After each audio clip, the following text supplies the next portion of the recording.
Good evening, I'm Kristen Beal. Family Life Research is a nonprofit group that conducts research about marriage, parenting, and family life in general. And they're now entering into the area of teaching and training by creating a branch of their group called Family Life Lessons. Here they plan to teach a series of face-to-face courses for married couples related to a variety of topics. The first module we explored is a course on conflict resolution in marriage. The Conflict Resolution in Marriage module will be a multimedia learning solution.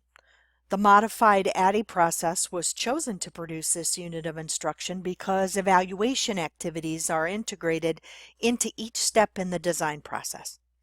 A task-centered instructional strategy as well as peer interaction will be used. The pebble in the pond approach will be utilized where the whole problem of conflict resolution is identified.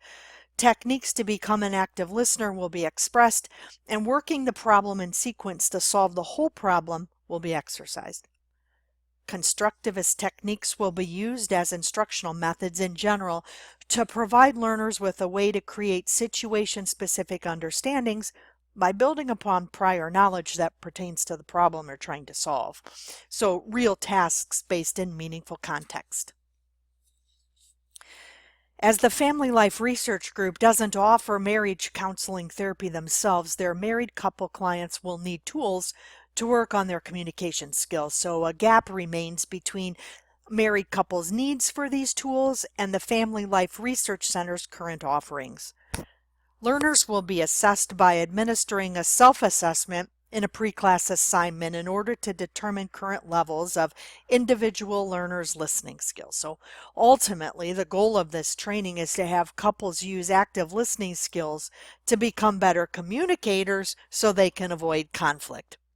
A good communicator uses active listening techniques such as paying attention, showing you're listening, providing feedback, deferring judgment, and responding appropriately. Upon completion of the training, the learner will practice and demonstrate characteristics of active listening to resolve conflict, including paying attention by giving the speaker undivided attention and appearing interested in the message, showing they're listening by using nonverbal cues to convey their attention, providing feedback by using paraphrasing, asking questions for clarification and summarizing, deferring judgment and not interrupting with counter-arguments, and responding appropriately without being disrespectful to the speaker. The face-to-face class sessions will consist of 2 4-hour meeting times, meeting 1 time per week for 2 weeks. These in-person sessions will be held at the Family Life Research Facility. Each meeting session will include pre-class assignments, in-class activities such as peer discussion and peer demonstration, and then after-class individual and group online assignments. The diagram above shows us an example of how week 1 will look.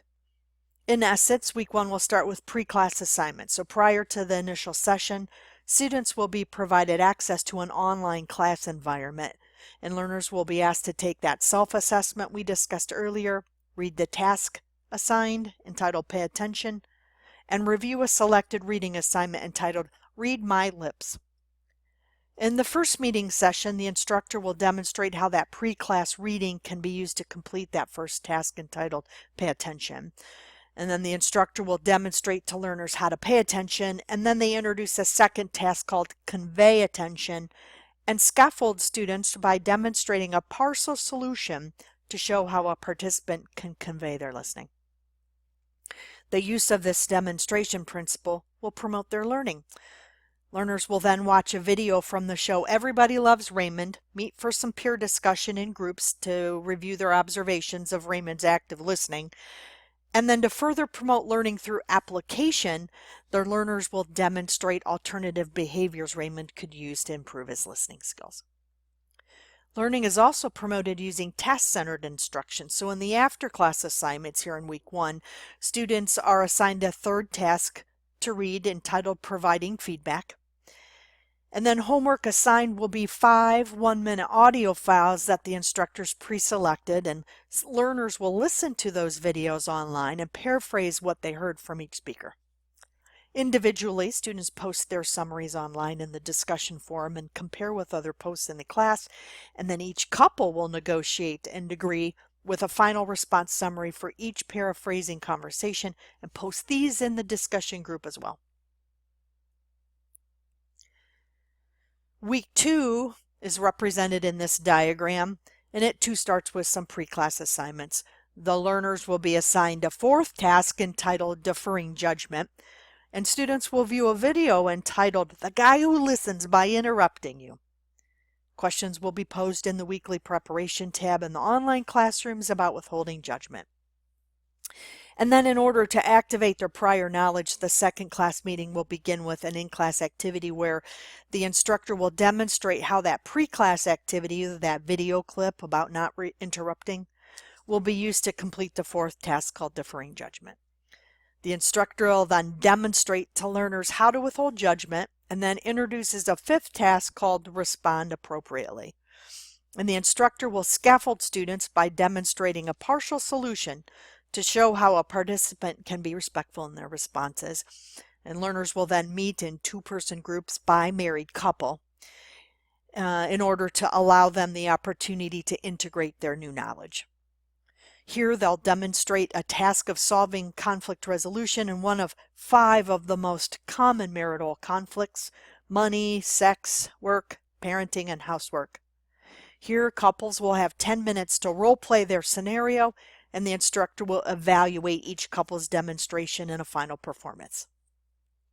And then in after-class assignments, students are assigned a task to provide feedback to everyone individually about their scenario and their roles in that performance, as well as each couple will negotiate and agree about the best practice each couple demonstrated in their scenario.